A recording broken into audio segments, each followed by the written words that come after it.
arboviroses. Arboviroses, a gente já pensa em dengue, zika e chikungunya. Mas o que são arboviroses, tá? A dengue, ela é o protótipo da arboviroses. E o que é isso? Arboviroses são doenças causadas por vírus que são transmitidas por mosquitos, tá? É isso a definição de arboviroses. Então, são doenças causadas por vírus que são transmitidas por mosquitos. A partir de 2014, o Brasil ele começou a adotar uma nova classificação da dengue, tá? E essa... Ah, tá. Simular. E essa abordagem, ela mostra pra gente que a dengue é uma doença única, dinâmica e sistêmica. O paciente, ele passa por diversas fases durante a infecção pelo vírus da dengue, tá? Isso significa que a doença evolui para a remissão dos sintomas, mas também ela pode se agravar de forma constante, gerando aquele quadro de dengue hemorrágico que a gente vai falar mais pra frente, tá? Então, é necessário que a gente intervenha no paciente, na conduta, na condução do caso, quando for necessário, tá?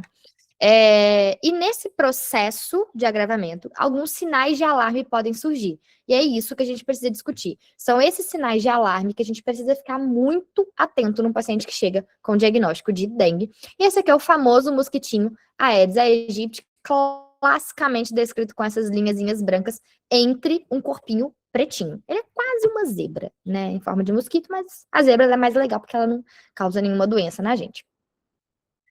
Qual que é a fisiopatologia? A gente tem a picada do vírus, do mosquito Aedes aegypti, que carrega o vírus da dengue. Oi? Esse mosquito, ele tem hábitos diurnos. Ele é urbano e intensamente antropofílico. Ou seja, ele gosta de antropo, que é homem. Ele gosta de coisas, de ambientes urbanos. Ele se alimenta quase que exclusivamente de sangue humano. E o homem é o único reservatório que participa do ciclo da doença. Então, desse modo, tipo assim, desde que tornando infectante, aproximadamente 5 a 8 dias após picar um humano com viremia, então, o humano no corpo humano ocorre o ciclo do vírus, o mosquito vai lá, pica, puxa o vírus da dengue, daí ele passa a carregar aquele vírus, em 7 a 8 dias, ele pode picar uma outra pessoa e já transmitir. Não existe transmissão direta de pessoa para pessoa. Então, o que a gente tem? Uma inoculação do vírus presente na saliva do nosso mosquito. De 2 a 3 dias, de 2 a 5 dias, tem a viremia sistêmica no corpo de uma pessoa, replicação viral, e esses vírus circulantes, eles utilizam monócitos e macrófagos para replicação viral. E aí, o que acontece com isso? Inibição da produção de interferão gama e cai a imunidade celular. No momento que esses vírus, eles entram em monócitos e macrófagos são células de defesa do nosso corpo, atuou ali, usou como forma de replicação, matou aquelas células e a gente, tem queda da imunidade. Nesse período, tá, que a gente tem essa queda da imunidade, o nosso corpo, ele vai responder. E no início, ele vai produzir alguns anticorpos, principalmente proteína E, pré-M, que é um pré-macrófago, tá? E o NS1 dos vírus. E atenção, guardem este detalhe aqui do NS1, porque ele vai ser utilizado mais para frente em relação a diagnóstico. Nesse contexto, após esse ciclo, esse início, o vírus chegou, começou a utilizar macrófagos e monócitos para replicação viral, ocorre viremia, inibe produção de interferão gama, reduz a imunidade, a gente começa a produzir proteína E, NS1, acontece a famosa opsonização. E o que é a opsonização? É um processo do nosso sistema imunológico em que agentes invasores, como por exemplo o vírus da dengue, eles são recobertos por uma molécula, tá, chamada de opsoninas. Então fica o vírus recoberto por opsoninas. Essas opsoninas funcionam como marcadores e isso é um sinal que facilita e acelera o reconhecimento e a destruição desses patógenos por fagócitos. Então, As células do vírus da dengue são opsonizadas, então elas são marcadas. Daí essa marcação facilita com que os fagócitos cheguem lá e acabem com essa infecção e aí geram a imunidade. Então, qual que é o quadro clínico de uma infecção pelo vírus da dengue? A gente pode ter uma soroconversão assintomática ou um quadro clínico. E alguns estudos trouxeram para a gente que a grande maioria das infecções pelo vírus da dengue, elas são sintomáticas, tá? Então, a pessoa pegou o vírus da dengue, muito provavelmente ela vai desenvolver sintomas. Mas existe sim a soroconversão assintomática. Temos algumas fases, a gente vai passar por elas, mas quais são elas? Fase febril, que é aquele fase inicial, a fase hiperaguda, a fase crítica, que é aqui que a gente tem que tomar cuidado com o nosso paciente, porque é aqui que ele pipina, é aqui que ele embola e pode ter um desfecho negativo. Então, são essas duas principais fases. A posterior é a fase de recrudescência, que é de melhora. Então, vamos começar da primeira, que é a fase febril, que é essa fase inicial aqui, hiperaguda, nos 3 primeiros dias de doença. E olha, o que a gente pode ver aqui já acompanhando nessa curva? Essa curvinha vai acompanhar, esse gráficozinho vai acompanhar a gente ao longo da aula, tá? Então, o que a gente está vendo aqui? Uma temperatura alta, então aqui um pico febril, chegando até mesmo 40 graus, é de fato febre alta. Aqui, o hematócrito, ele está começando a cair. Ele ainda está alto, mas ele está começando a cair. E, aqui, ó, o hematócrito... Oi? Aqui, desculpa, são as plaquetas. As plaquetas aqui, elas ainda estão altas, mas elas já estão começando a cair. No primeiro dia tá normal, mas já no terceiro, ó, já tá começando a ter uma queda. E aqui, o hematócrito, que mantém-se normal neste início. Mas a viremia, ela tá, ó, altíssima. Temos uma quantidade de vírus enorme circulando no corpo. E sorologias, a gente não tem nenhuma imunoglobulina. Não tem IgM, não tem IgG. Então, adianta solicitar IgM ou IgG agora? Não adianta, não tem. Nosso corpo ainda não conseguiu produzir. Por isso que IgM e IgG a gente vai solicitar a partir do 5º ou 6º dia. Neste momento inicial aqui, o que o nosso corpo está produzindo? IgE e NS1. Então, por isso que a gente, neste momento aqui, a gente solicita NS1. Então, primeira manifestação, febre alta de início agudo, que dura, em geral, de 2 a 7 dias, em geral, de 2 a 3, 4 dias, assim, mas pode se estender até 7, e atenção se a febre se estender para além de 7 dias. É red flag de má evolução. Outros sintomas, cefaleia, adinamia, dor retroorbitária, que é muito clássico. O paciente chega falando, teve febre, dor retroorbitária, a gente já pensa em dengue. Então, podemos... Há quanto tempo que ele está com sintoma? Ele está com sintoma há 2, 3 dias, NS1. Está com sintoma há 7, 8, 9 dias, vamos pedir sorologias. Exantema, máculo papular. O que é exantema? Pele vermelha. Pele está ficando vermelha. E quais são as características desse exantema? Ele pode ter ou não prurido. Então, ele é pruriginoso, ele coça ou não. Ele pega face, tronco e membro. E ele não polpa pés e palma. Então, ele pode pegar pé e palma. Vários outros exantemas de outras doenças polpam pés e palma. E aí a gente já tem diagnóstico diferencial. Aqui a gente pega o exantema da dengue, pode acometer pé e palma das mãos. Ele acontece antes, durante ou até mesmo após a febre. Então, não é aquele paciente que tem febre e ficou vermelho. Ele pode ficar vermelho, ter febre, pode ter febre enquanto está vermelho, e pode ter febre e depois ficar vermelho.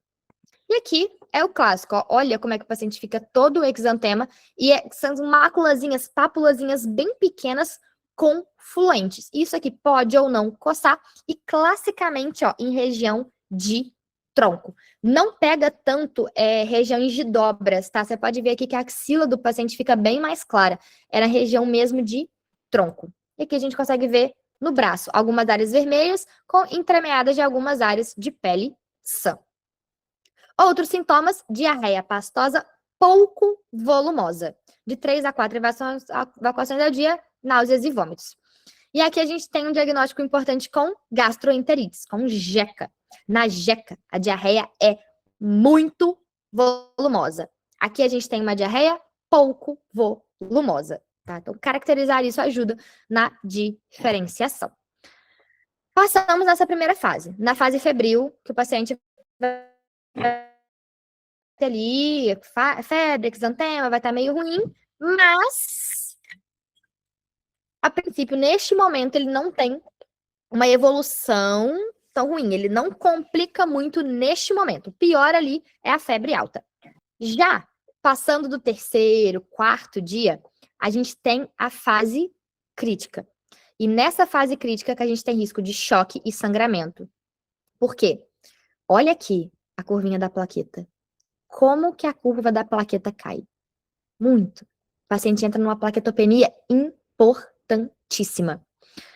E o hematócrito está subindo, está elevando. Então, a gente está ficando com hemoconcentração. A gente tem extravasamento de plasma. O paciente ele está ficando depletado de plasma no intravascular. Está ficando com baixa de plaqueta e sem líquido no intravascular.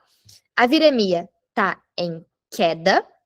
O risco, ainda não começamos a produzir anticorpos, tá? Porque essa fase vai até aqui, o sexto dia, que é quando a gente começa a produzir anticorpos. E o risco de infecções secundárias também aumenta. Mas é um momento que o paciente não tem febre. A gente assusta com a febre, não é? Tipo assim, paciente 40 graus de febre, a gente assusta. Ah, se tá melhorando da febre, a gente não assusta tanto. Mas esse é o risco. O paciente não tem febre, mas ele pode ficar ruim. Então, cuidem disso. Se o paciente está com febrão alto, ele está no início da doença, ele não chegou no momento ali de tanta complicação, tá? Então, atenção, fiquem atentos neste momento aqui do paciente. Então, quando que essa fase crítica começa? Em geral, na defervescência da febre, entre o terceiro e sétimo dia, mas atenção se o paciente estiver com essa febre permanecendo, além dos 7 dias, porque é sinal de gravidade, porque ele está entrando em fase crítica, com febre, que na fase crítica tem risco de infecções secundárias, então ele ainda deve ter infecção da dengue, rolando ativamente, uma viremia alta, está entrando na fase de depressão, plaquetopenia, e pode já estar com uma infecção secundária. Então, se tiver essa febre permanecendo, a gente fica muito preocupado. E aí, a gente precisa pensar nos sinais de alarme. Quais são os sinais de alarme do paciente com dengue? Aumento de permeabilidade vascular, que isso que gera saída de plasma dentro do sangue, por isso que a gente tem a hemoconcentração. Nisso, podemos ter choque hipovolêmico. E o que acontece? Por que o paciente ele tem perda de volume no intravascular? O vírus, ele age no endotélio, ou seja, na parede do vaso sanguíneo. E aí, agindo no endotélio, ele gera uma resposta inflamatória acelerada. Essa resposta inflamatória aumenta a permeabilidade vascular. Aumentou a permeabilidade vascular, o líquido vai sair de onde tem mais para onde tem menos. Então, vai sair líquido de dentro dos vasos sanguíneos para fora. Então, o vaso sanguíneo vai ficar com menos líquido. O que tem ali dentro de célula vermelha não consegue passar, porque a permeabilidade vascular ela é seletiva, ela é só para moléculas muito pequenas. As células vermelhas não conseguem. Então, elas ficam concentradas ali no sangue, dentro do vaso, e causam hemoconcentração. Essa é a fisiopatologia aí desse aumento da permeabilidade vascular. Isso tem risco de choque hipovolêmico. O paciente ele tem líquido, mas o líquido não está dentro do vaso. Ele tem uma hipovolemia relativa. Não é porque ele perdeu tanto sangue, teve um sangramento, ou hemorragia, ou diarreia. É porque ele não tem sangue, de fato, efetivamente circulando ali no sangue por plasma. Quais são os nossos sinais de alarme? Letargia ou irritabilidade. Isso aqui a gente pensa muito na criança, tá? Criança que tá ficando irritada. Vômitos contínuos, sangramento de mucosa, hipotensão postural ou lipotímia, derrame cavitário, paciente que está com derrame pleural, está com derrame cardíaco. Será que não está tendo alguma coisa esquisita aí? Não está tendo esse extravasamento? Hepatomegalia maior do que 2 centímetros do rebordo costal. Menor do que isso, pode ser até fisiológico, mas maior, estranho. Dor abdominal contínua e intensa. tanto referida quanto à palpação. E aí, quando evoluem esses sintomas, a gente chega na dengue grave. Tá? Então, quando a gente não identifica esses sintomas, ou quando o paciente já chega para nós, depois dessa fase, já, nossa, ele estava com dor abdominal há vários dias, e ele foi deixando, ele chega pra gente com dengue grave.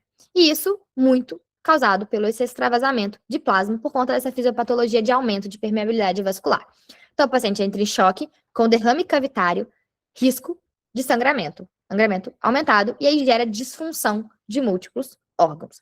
É neste momento aqui que a gente tem a famosa dengue hemorrágica, que é a dengue grave. Então, quais são as fases deste momento da dengue grave? A gente tem o choque, que ocorre quando esse volume crítico de plasma que deveria estar dentro dos vasos sanguíneos, ele é perdido através do extravasamento. No quarto a quinto dia de doença, ali naquela fase crítica que a gente viu, tem uma evolução muito rápida. Esse choque é, tipo assim, de 24 a 48 horas, o paciente muda completamente. Diversas alterações hemodinâmicas acontecem. Então, é um período de fato crítico. Por isso que a gente não usa dengue hemorrágica, mas assim, de fato crítico, para entender que o principal ponto ali não necessariamente é sangramento. O paciente não vai ter necessariamente uma hemorragia profusa, mas sim.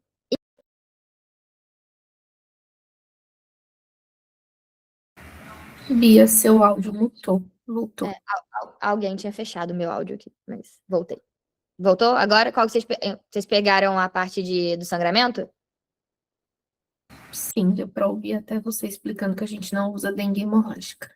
Isso, exato. Porque o ponto da dengue hemorrágica, exatamente, né? Só repetindo, não sei se pegou para todo mundo, é que não necessariamente a gente está tendo hemorragia, mas o ponto é extravasamento de plasma, essa perda de volume efetivo, tá?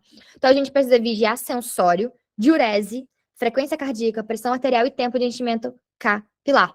A gente desvaloriza muito a diurese, tá? Mas a diurese é um excelente marcador pra gente se tá tendo perfusão renal, se tem volume efetivo ali circulando. Recuperação ou deteriorização em 12 a 24 horas. É de fato muito rápido. Então, esse quadro crítico, ela é rápida e de curta duração. Ou o paciente melhora, ou ele pode evoluir a óbito em, no máximo, 24 horas. Sangramento. Qual que é o principal local de sangramento? Trato gastrointestinal.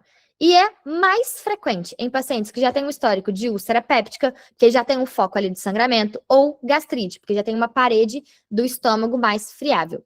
Mas também pode ocorrer com a ingestão de AS, que é um antiagregante plaquetário, que dificulta a agregação plaquetária e formação de coágulos, anti-inflamatório não esteroidal, que é causa de úlcera péptica, ou anticoagulante. Então, coisas que dificultam cicatrização, tá? Então, de ficar perguntar para o paciente o que ele usa de medicação. E disfunção orgânica pode ser com ou sem choque. O paciente pode ter essa hipotensão, esses sinais de choque ou não, mas já ter uma disfunção orgânica importante. E quais são os principais órgãos dessa disfunção?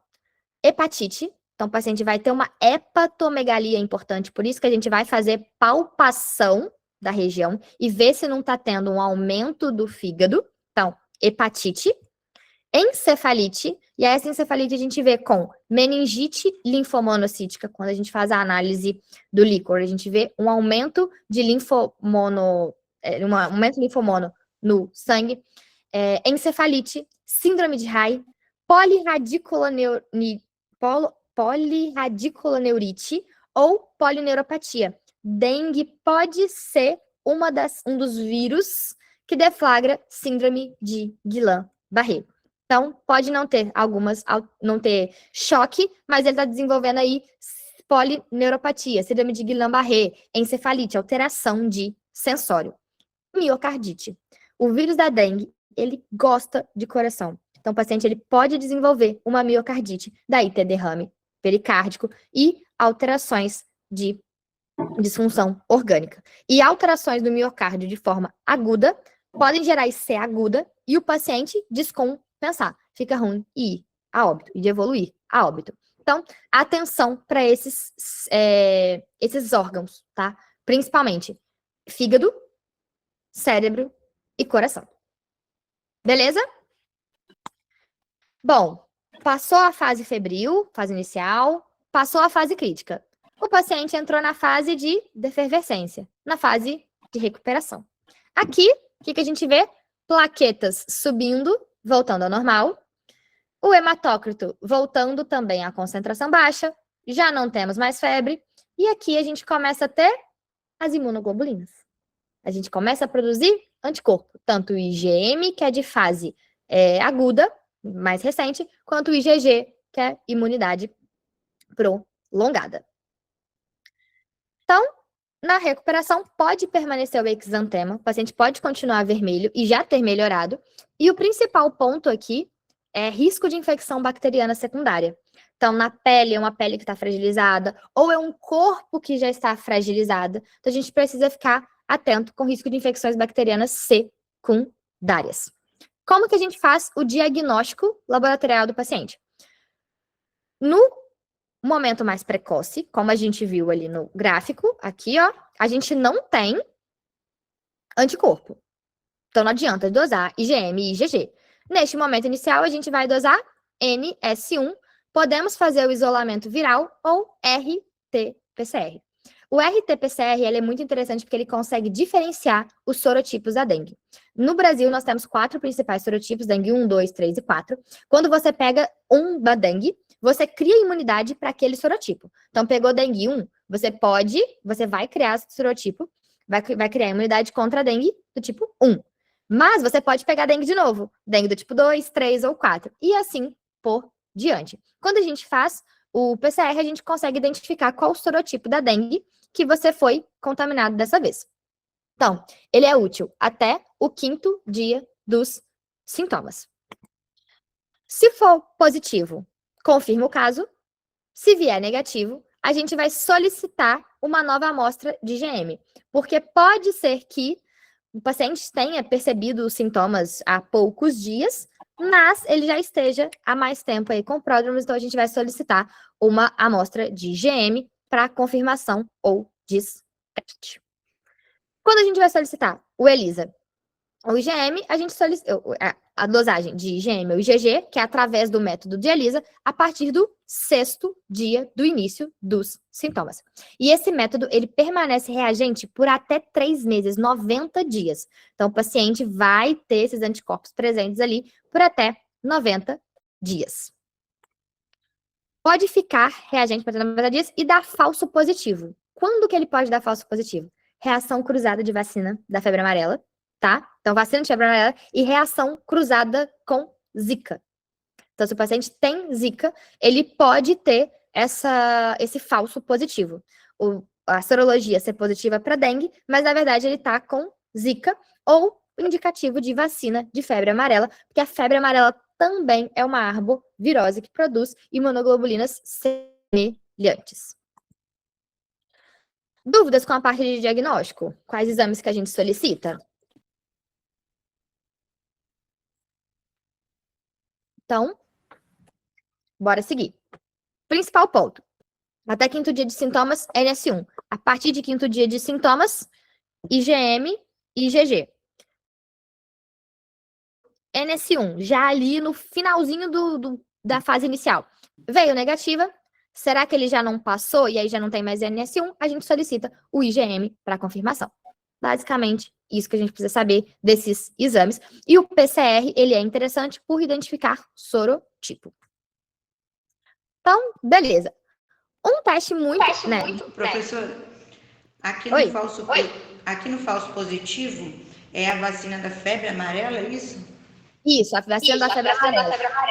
Zika É porque tá meu. A febre amarela é um negócio também. Então, ela, quando tem a vacinação da febre amarela é uma vacina ineficaz, né? Quando a gente tem questão de autoimmunidade no corpo, pode gerar um positivo para dengue no exame de dengue. Entendeu? Então, quando vacina, vai gerar essa ou uma infecção cruzada da Zika. O paciente tem dengue. Entendi, perfeito. Obrigada. Por nada. Então, nessa parte aqui, alguns que a gente conversou agora, dessa questão de marcadores sorológicos, queda de plaquetas e etc. Um teste importante que vocês já devem ter ouvido falar, utilizaram várias vezes aí, talvez já tenham realizado ou não tenham realizado ainda, é a prova do laço. Qual que é o nosso objetivo com a prova do laço? Avaliar permeabilidade capilar e risco de sangramento. A gente vai induzir um extravasamento de plasma. Fala comigo, Marcelo, fala comigo. Acho que ele ligou errado. Nossa prova do Posso laço. fazer uma pergunta? Claro. Não, em Fala relação comigo, ao Marcelo, fala comigo. Tem as metas terapêuticas da diretriz atual. As outras diretrizes antigas, a Enamed também cobra, ou eu só tenho que saber a atual? Ele Atual. compara? Agora é o atual. né? Isso, exato. Ele não faz nenhuma questão comparando a atual com a antiga, não, né? Não. Porque o nosso objetivo hoje é trabalhar com as melhores evidências. O Enamed, ele preza muito por isso, trazer as coisas mais atuais do PCDT, de coisas que fazem sentido para a realidade brasileira. Então, não vai ter um comparativo. Antes a gente usava assim, agora usa assim. Não, o objetivo é, agora estamos usando assim, então como que a gente vai tratar o nosso paciente com as evidências atuais, tá? Então, focar no que a gente tem de mais atual. Por isso que a gente trouxe essa aula aqui, porque tiveram algumas modificações nas classificações do paciente, tanto na hipertensão, né, que teve essa modificação em 2025, quanto a gente também teve essas alterações aqui em relação à classificação e tratamento da dengue. Beleza? Show. Tá bom. Beleza. Então, teste de prova do laço, o que a gente vai fazer? Induzir um extravasamento de plasma e a gente vai entender se o paciente está ali naquele momento de queda de plaquetas, com aumento de hematócrito, tá? Não adianta para quem já tem uma manifestação hemorrágica, porque a gente já sabe que o paciente está tendo hemorragia, já tem esvaziamento de plasma. Então, a gente vai fazer para aquele paciente que não tem nenhuma evidência de sangramento, mas a gente quer entender melhor em que ponto que ele está, tá? Ele tem uma baixa sensibilidade e especificidade. Mas se ele vier positivo, ele traz para a gente muitas informações, tá? De que o paciente está de fato naquele momento. Se vier negativo, não diz muita coisa, mas se vier positivo, traz para a gente algumas informações relevantes, tá? Então, como que a gente faz a prova do laço? A gente vai desenhar um quadradinho, vai pegar uma régua e vai desenhar um quadradinho de 2,5 por 2,5, tá? No antebraço. E vamos verificar a pressão do paciente, deitado ou sentado. A gente vai calcular a pressão arterial média, tá? Pressão arterial, como é que a gente faz pressão arterial média? O ideal é fazer a sistólica mais 2 vezes a diastólica e dividir por 3. Mas, para simplificar a nossa vida, pode ser a média da PAS com a PAD, tá? A média simples, basiquinha, média por 2, tá? O ideal é ser a sistólica mais 2 vezes a pressão diastólica dividido por 3. Mas não, pode ser, se precisar ser a médica, sistólica mais diastólica dividido por 2, também funciona. A gente vai insuflar o manguito, então a gente vai fazer o desenho aqui, e vamos insuflar o manguito até essa pressão arterial média que a gente encontrou. Em adultos, a gente vai deixar 5 minutinhos preso ali naquele milímetro, né? Naquele valor, e em crianças, a gente vai deixar 3 minutos. E vamos ver se dentro daquele quadradinho de 2 por 2 vão aparecer petecas. Como que a gente dá o diagnóstico? Se nos pacientes adultos a gente tiver maior ou igual a 20 petecas, ou em crianças maior ou igual a 10 petecas. Então, dentro daquele quadradinho, deram 20 bolinhas, em adultos, a gente já tem um diagnóstico aí a gente já tem um diagnóstico, não, a gente já tem uma prova do laço positiva. Maior do que 10, a gente tem uma prova do laço negativa. Menor do que 20 é uma prova do laço negativa. Em crianças, o nosso corte é 10. Acima de 10 ou mais em crianças, prova do laço positiva. Menor do que 10 em crianças, prova do laço negativa. E isso ajuda para a gente na classificação e na orientação de condutas. A gente divide para classificação em 4 grupos, A, B, C e D. E para isso, para a gente nisso organizar um tratamento. Um ponto importante, tá? Para provas de preventiva, especialmente, é notificação de caso suspeito de dengue, tá? Então, a gente tem um caso suspeito de dengue, a gente precisa notificar. Se a gente tiver morte por dengue, a notificação, ela deve ser imediata, tá? Em até 24 horas. Se a gente tiver só um caso suspeito, é a notificação semanal. E aí, notificamos um caso suspeito de dengue. Tem sinal de alarme ou de gravidade? É um paciente que tem sangramento? Ele tem dor abdominal intensa e contínua? Ele tem vômitos incoercíveis? Ele tem uma hepatomegalia importante? Ele está ficando hipotenso, letárgico, irritado? Ele está com sinal de baixa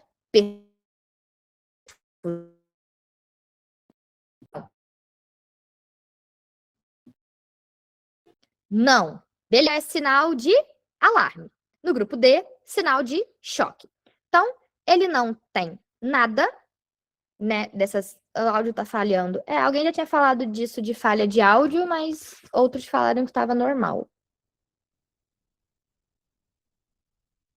Tá, tipo, falhando muito? Agora voltou. Só repete essa parte, por favor, porque deu umas falhadas e deu para se perder. Eu me perdi. Então, todo caso de dengue, a gente vai avaliar, tá? É um caso de dengue que teve óbito, a gente vai precisar notificar de forma imediata até 24 horas. Atenção para esse detalhe, para as provinhas de preventiva. Então, caso de dengue que a gente identificou. Tem sinal de alarme ou de gravidade? É um paciente que tem irritabilidade ou tá confuso? Tem hepatomegalia, tá? O fígado dele tá ficando grande, maior do que 2 centímetros do rebordo costal? Ele tem hipotensão? Tá com vômito incoercível? Dor abdominal intensa e contínua? Tem alguma coisa, algum sinal de alarme ou algum sinal de gravidade? Não, não tem nada. Então, ele é um grupo A ou B. Como que a gente vai diferenciar o A do B? Vamos fazer pesquisa de sangramento espontâneo. Então, ver se ele não tem sangramento gengival, se ele não tem alguma petequia no corpo já de forma espontânea, ou a gente vai induzir a um sangramento. Vamos induzir um extravasamento de plasma através da prova do laço. Um ponto que a gente também pode utilizar é um paciente com uma condição clínica especial, é um paciente multicomórbido, tem várias outras patologias ali que podem complicar, é um paciente com risco social elevado, se ele for para casa, será que ele volta? Se a gente precisar reavaliar, será que ele vai estar aqui? Se ele vai conseguir ter uma ingesta de água adequada? Temos que avaliar isso. Ou presença de comorbidades, tá? Não tem nada disso. O paciente está batendo bola. Paciente do grupo A. Não tem sinal de gravidade, não tem sinal de alarme, não tem sinal de gravidade, prova do laço negativa, não tem sangramento de mucosa, não tem condição especial, não tem risco social elevado, é um paciente que está tranquilo. Beleza, dengue grupo A, e a gente vai dar hidratação oral e reavaliação do nosso paciente. Aqui a gente não precisa nem solicitar exames de sangue, que a gente precisa acompanhar ele e ver a evolução. É um paciente que tem alguma dessas condições que eu falei, não tem sinal de alarme nem de gravidade, mas ele tem alguma outra coisinha, prova do laço positiva, algum sangramento espontâneo, tem algo diferente? É um paciente do grupo B. A hidratação dele ainda assim vai ser oral, não precisamos dar hidratação endovenosa para ele ainda, mas ele vai ficar em leito de observação e a gente vai solicitar alguns exames laboratoriais para ele. A gente vai solicitar NS1 ou IgM-IgG, dependendo do momento da doença, e vamos solicitar um hemograma para avaliação de plaquetas e hemoconcentração. Ele vai ficar ali tomando uma aguinha via oral. Então, dengue do grupo A, o paciente está bem, não tem comorbidade, não tem risco social e não é gestante, não é criança e não é idoso. O acompanhamento ambulatorial, então dengue grupo A, acompanhamento ambulatorial. Orientação de sinais de alarme, retorno precoce no 3º e no 6º dias. E a hidratação dele vai ser com sintomáticos, 60 ml por quilo. E aí a gente divide 1/3 de soro de reidratação oral e 2/3 de líquidos, dipirona e paracetamol para sintomas. E aí, ó, lembrar desse cartãozinho de acompanhamento do paciente com suspeita de dengue, que é importante que a gente dê para ele, porque tem algumas informações sobre sinais de alarme, que se ele apresentar, ele precisa procurar o pronto-socorro. Então, esse cartãozinho aí, ele está disponível nas unidades básicas de saúde, que a gente entrega para o paciente que já tem várias orientações interessantes. E a gente mantém a hidratação durante todo o período febril, a gente mantém durante o período febril e por até 2 dias depois da efervescência da febre. Então, enquanto estiver tendo febre, vai manter essa hidratação de 60 ml por quilo e depois por mais 2 dias depois da queda da febre. Aí, esse aqui é o nosso, aí a gente consegue anotar, né, da caderneta direitinho. E aí, grupo B. O paciente do grupo B, ele tem algum sinal de alarme. Ele não tem ele não tem nenhum sinal de alarme, mas ele tem algum risco. Alguma coisa não tá tão perfeitinha nele, tá? Petequia ou prova do laço positivo, ele já tem sangramento espontâneo ou induzido. Ele é um paciente de um grupo especial, idoso, criança ou gestante. Ele tem comorbidade, diabetes, hipertensão, DRC, anemia falciforme, que favorece síndrome vaso-oclusiva, asma, obesidade, ou ele já tem púrpura, que a púrpura pode mascarar todos aqueles sintomas de extravasamento de plasma, ou é um paciente com vulnerabilidade social. Lembra que o grupo A precisa voltar e ser reavaliado em 3 e depois em 6 dias. Se é um paciente com vulnerabilidade social, será que ele vai voltar? Será que ele vai conseguir, de fato, tomar água direitinho? Não vai. Então, esse paciente a gente precisa ficar atento. Então, aqui, ó, se ele já tem algum sangramento espontâneo, crianças e idosos. Nesse caso, a gente vai pedir exame e vamos deixar em leito de observação até os resultados. Quais exames? Hemograma, e aqui com o objetivo de ver hemoconcentração. Como que a gente avalia hemoconcentração? Difere um pouquinho de crianças para adultos, de homem para mulher e até mesmo para idoso. Então, na criança, a gente tem uma variação de 40 mais ou menos 4. Então, de 36 a 44 é o hematócrito. Se tiver mais do que 44, a gente já está pensando aí numa hemoconcentração. Em mulheres adultas, a gente vai até 53, mais ou menos. Então, acima de 53, já em homens, a gente vai estar falando aqui de 48. Então, em homens acima de 53 e mulheres acima de 48, a hemoconcentração. Em idosos, a gente está falando acima de 47. Então, né, tem a tabelinha, quando a gente solicita, já vem o valor de referência, mas isso pode alterar um pouquinho em relação à idade e o sexo do paciente. Enquanto a gente tiver em observação, a gente vai dar hidratação e sintomáticos igual o grupo A, tá? Dipirona, paracetamol. A hidratação vai ser via oral, 60 ml por quilo. Ali no pronto-socorro, a gente vai dar, na unidade de saúde, a gente vai dar 1/3 de soro de hidratação e também 2/3 de outros líquidos. Ali, a gente vamos dar soro para o nosso paciente, para ele poder beber, a gente vai fazer a maior parte ali, terapia de reposição oral, terapia de reposição oral que seja disponível. Quando o hematócrito normalizar, a gente pediu o exame, veio com hematócrito normal.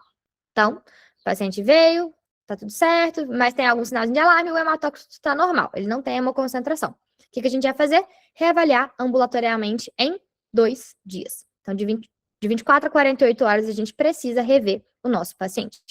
Se ele tiver hemoconcentração ou algum sinal de alarme, ele já vai ser automaticamente transferido para grupo C. E a gente vai mudar a terapia dele, vamos mudar o tratamento. E o que é o paciente do grupo C? É aquele paciente que tem algum sinal de alarme. Ele não tá legal. Quais são os sinais de alarme?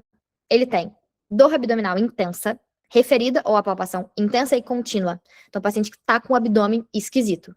Ele tem vômitos persistentes, isso vira e mexe, aparece na prova, tá? Em questão lá, o paciente está muito bem, está até ok, mas ele tem ele tem vômitos incoercíveis. Não, vamos dar só antiemético e mandar ele para casa? De jeito nenhum. Vômitos persistentes, vômitos incoercíveis são sinal de alarme para dengue. Acúmulo de líquido, então tem ascite, derrame pleural, derrame pericárdico, hipotensão postural ou lipotímia, o paciente que fala que levanta, ele fica tonto, então, por causa daquele extravasamento de sangue, ele não tá ficando de plasma, ele não tá ficando legal. Hepatomegalia maior do que 2 centímetros, sangramento de mucosas, letargia ou irritabilidade e aumento progressivo do hematócrito.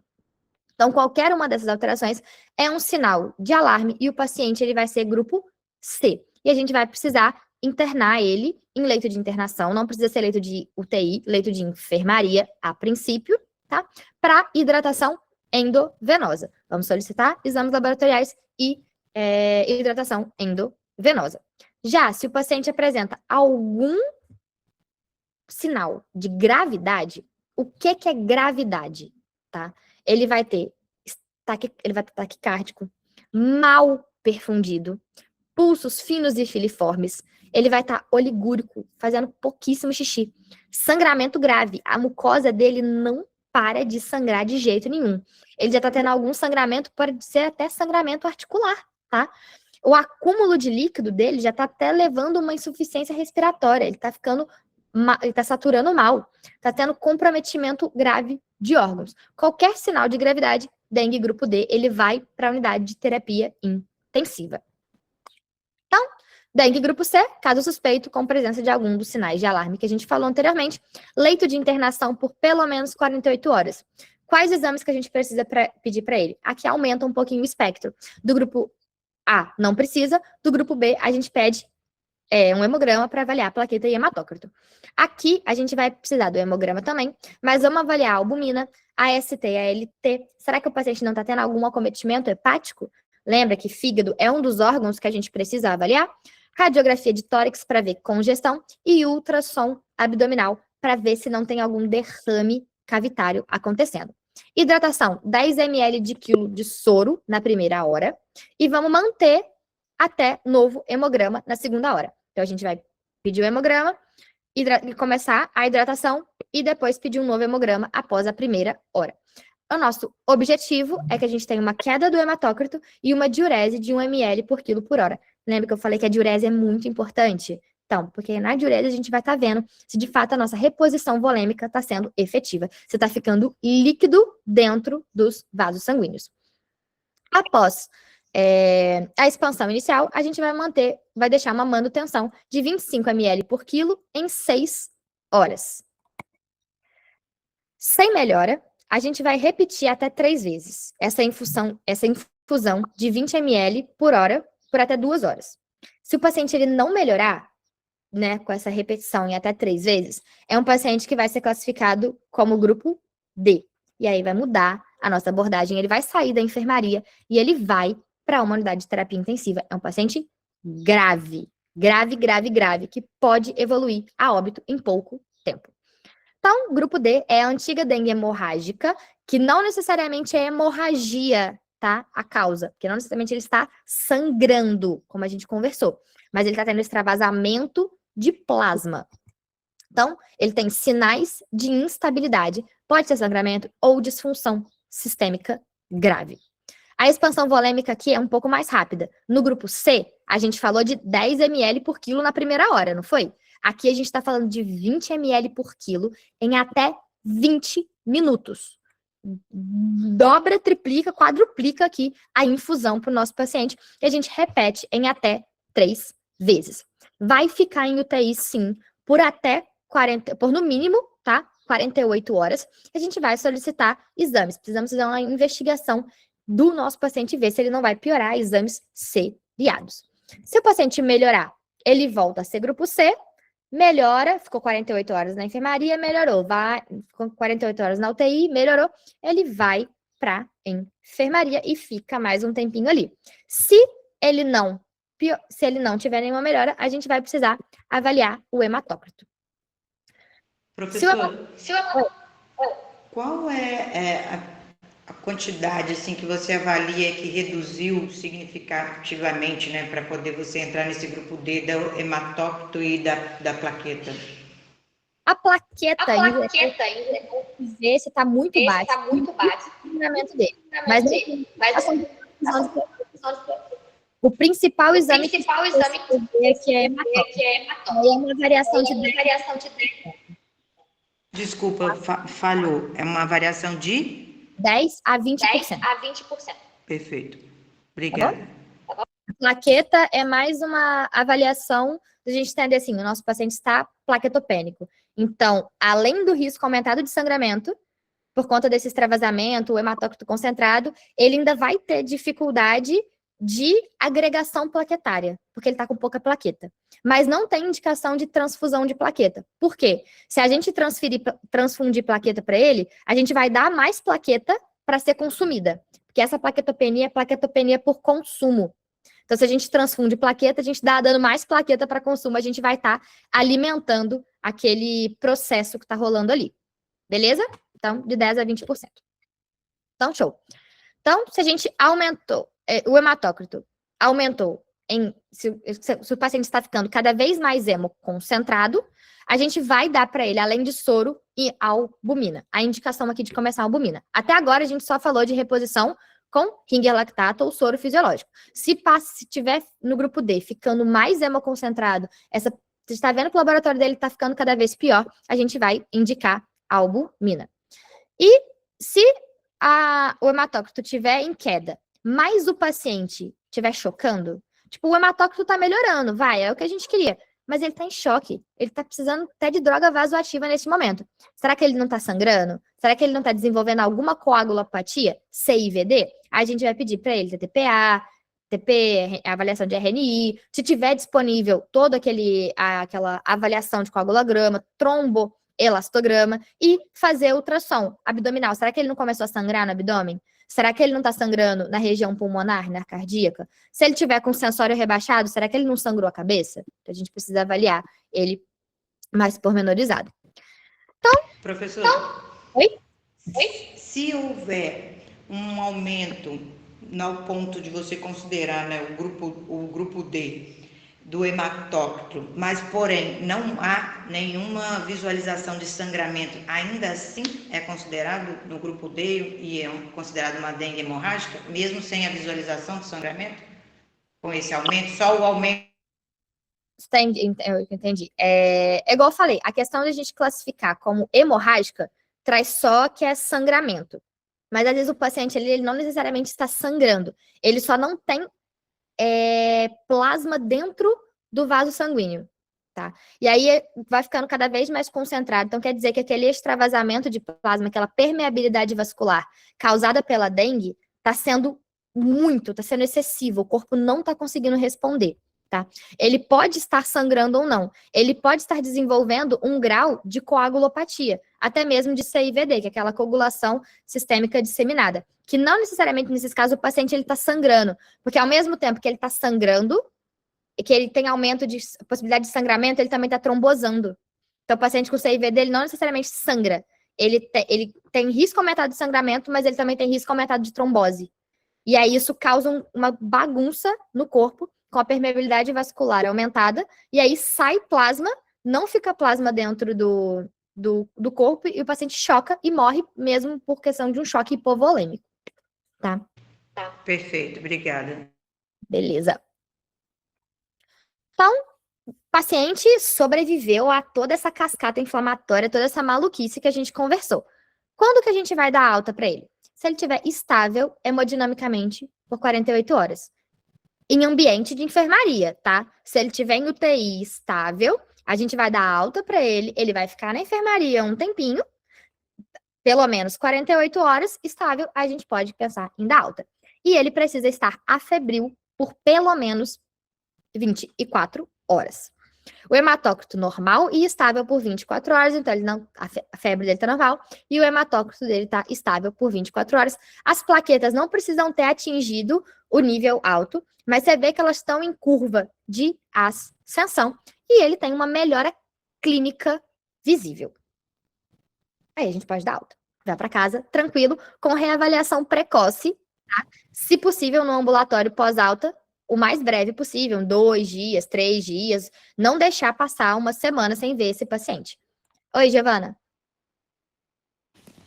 Beatriz, eu queria saber se a plaquetopenia isolada é critério de mudança de conduta para gravidade ou ela sempre, se ela for critério de alguma coisa, né, como ela não aparece como sinal de alarme, vai ser sempre acompanhada do restante da clínica do paciente. Isso, exatamente o que você falou no final. A plaquetopenia isolada, ela não é sinal de nada. A gente avalia para ver se o paciente pode ter um risco aumentado de sangramento. Mas só ela isolada não é valor. A gente até utilizava anteriormente, quando começou essa questão de sangramento, dengue hemorrágica, etc., a plaquetopenia como um sinal. Mas hoje ela não entra. É mais uma monitorização mesmo, até aqui, de melhora clínica, tá? Mas ela não entra como... Assim, o paciente está bem, mas ele tem uma plaquetopenia. Ah, não, vamos manter ele ali, o hematócrito normal, ele está tranquilo. Não, vamos manter ele internado porque está plaquetopênico. Não, não precisa. O que a gente faz, em geral, é... Se o paciente estiver bem, a gente dá alta e pede exame para ser realizado em 24 horas, depois em 48 horas, para ver se a gente está tendo a ascensão do nível das plaquetas. Obrigada. Beleza. Então, o paciente melhorou, a gente deu alta. E agora, vamos começar a resolver as nossas questõezinhas. Então, a gente tem a questão do ENAMED de 2026. É uma questão de um simulado. Um paciente de 34 anos, ele se dirige à unidade básica de saúde com febre de 38,5 graus, dor de moderada intensidade e manchas no corpo há 3 dias. Que a gente já pensa em arboviroses, já pensa em dengue. No dia da consulta, ele está com dores abdominais e vômitos incontroláveis. No exame físico, prostrado, mucosas coradas, extremidades bem perfundidas, 12/8, respiratório 16, cardíaca de 80. Leve dor abdominal, a palpação, sem outras alterações. Qual a hipótese diagnóstica e manejo? O paciente está bem, não tá? Tá tranquilo, pressão boa, perfusão boa, tá conversando, não tem nenhuma alteração. Tranquilo, né? Não. Ele tá com vômitos incoercíveis, vômitos incontroláveis. Isso é sinal de alarme. Como que a gente classifica ele? Dengue do grupo C. A gente prescreve hidratação parenteral, analgésicos, antieméticos, solicita hemograma, plaquetas, NS1 e leito de observação até monitorização. Beleza? Leito de observação até estabilização. Então, vômitos incontroláveis é sinal de alarme. Show. Agora, um quadrinho resumo, que a gente falou de dengue, que é o nosso carro-chefe da aula, mas temos alguns diagnósticos diferenciais aí, especialmente zika e chikungunya. Qual que é o ponto da zika? É a dengue, é tudo igual, menos a febre. O paciente com zika, ele tem pouca febre, tá? Ele não é um paciente que fica com aquela febre tão alta. E não cronifica. Não leva essas alterações a longo prazo. Diferente da chikungunya. Na chikungunya, o que a gente está pensando principalmente no paciente? Na artralgia. É o paciente que tem dengue, tem essa febre, esses sintomas gerais, mas ele tem uma artralgia absurda. O paciente tem muita dor. E essa dor, essa artralgia, ela pode cronificar. E o paciente tem lesão articular inflamatória por conta de chikungunya. Então, zika, lembrar dessa parte. E a zika é um detalhe que a gente precisa lembrar em gestantes, por causa da associação de zika e microcefalia, tá? Um detalhe. E da chikungunya é da artralgia importante que pode cronificar. E agora, uma questãozinha do Revalida para a gente poder fechar. Um homem de 23 anos, residente de zona urbana de capital do estado da região sudeste, procura atendimento em unidade básica de saúde. Relata ter apresentado quadro de febre, 39 graus, de início abrupto, com duração de 3 dias, acompanhada por dor de cabeça, mialgia e poliartralgia leve, sem rigidez articular, astenia, dor atrás dos olhos, ele tem dor atrás dos olhos, sem conjuntivite, associada a manchas eritematosas na pele. Afirma que a febre cessou há 4 dias. Ele nega ter feito viagem nos últimos meses. A partir desses dados, qual é a principal hipótese diagnóstica? Zika, dengue, chikungunya ou febre amarela. Todas hipóteses prováveis, né? Mas qual que é a mais comum? Qual que é a mais prevalente no nosso território? Não está relacionada febre amarela a gente pensaria muito se tivesse associado a alguma viagem. Chikungunya, ele teria uma artralgia importante. Não tem uma artralgia leve. A Zika, eu deixei de propósito essa informação aqui. A Zika, ela tem conjuntivite também. Então, aqui, a dor atrás do olho sem conjuntivite, tá trazendo pra gente a informação de não é Zika. Então, se não é Zika, não é chikungunya e não é febre amarela, nossa principal hipótese diagnóstica é dengue, que é a mais prevalente na nossa população. Bom, galera, finalizamos esse outro bloco de arboviroses com foco na dengue. Agora a gente vai dar uma pausa de alguns minutinhos, de 15 minutinhos, né, Gabriela, que você me pediu aqui agora. Então a gente vai ter uma pausazinha de 15 minutinhos